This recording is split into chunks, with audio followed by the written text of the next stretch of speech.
Welcome back to another episode of Motogp Mac, and today we're going to talk about Marc Marquez's comments after the Italian Grand Prix in Mugello. Now, speaking after the race, he said, Pecco was very strong here. In fact, he had an absolutely incredible weekend. But once again, we are very close to the 2024 bikes. I fought for the top positions, I had fun, so I am very happy with the weekend as a whole. It is true that we missed out on the podium, which is kind of our goal each weekend. But I just didn't have any more than that today. In the race, I was a bit stuck behind Bastianini for most of the race. I tried 1,000 different things to see where I could overtake him, but it was impossible to do so, and by the time I did, I had worn out my rear tyre a lot.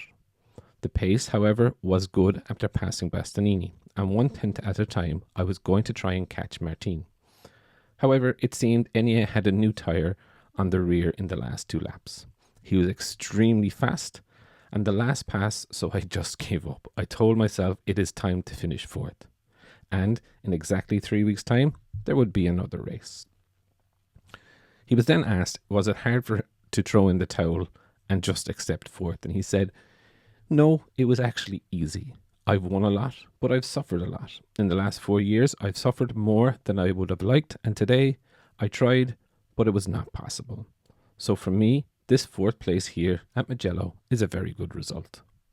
The fact is, I was fighting against the fastest Ducati, which is usually Bastianini, because he was very aerodynamic, and in addition to that, the way he did the last corner very well.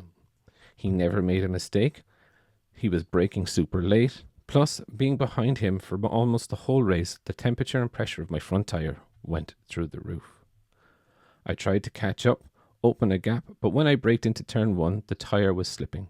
I couldn't allow this to happen more. I had some blister on the tyre, and I think this was really due to the tyre overheating. It didn't affect the performance. This is one of the points where we're on the limit a bit with the GP23. Because we have less space for the rear right height device, which drops a little bit less, it pushes a little bit more to the limit. Being behind Fabio Di Giannantonio, for example, I saw he had similar problems, but it's something we know about. He was then asked about upgrades from Ducati, and he said, Ducati and all the technical staff were very clear with me before I signed with Gresini, so I have never complained. I know what I have, and I know what package this is. Then, it is obvious if they want to give me an upgrade, it would be a welcome gift. But we know we have to give the maximum on what we have. As you can see on track, the performance is not very different. On every track we go to, we are very close to Pecco and Martin, who are the most consistent riders on the grid. And, in cases, also Bastianini. So the results show that the difference in performance between the GP23 and the GP24 is not very big. I am fighting with the best Ducati riders, which is my goal, so I will keep going on whatever I have.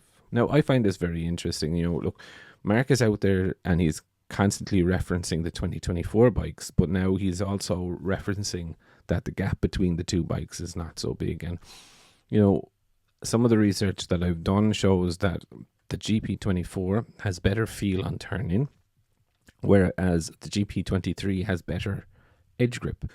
So, look, realistically, the bikes are fairly level. There's a tenth, maybe 2 tenths in it.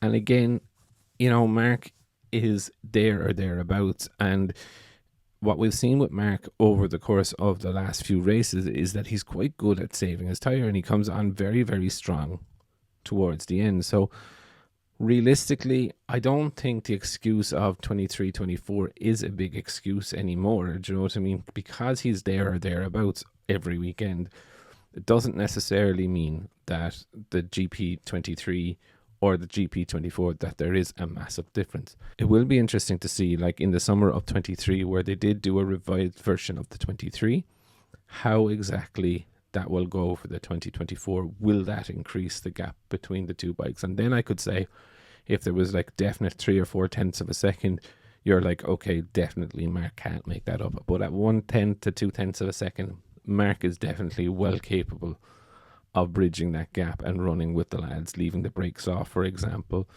As we saw with the Honda, he used to make his time on the brakes. he could make that time on the Ducati.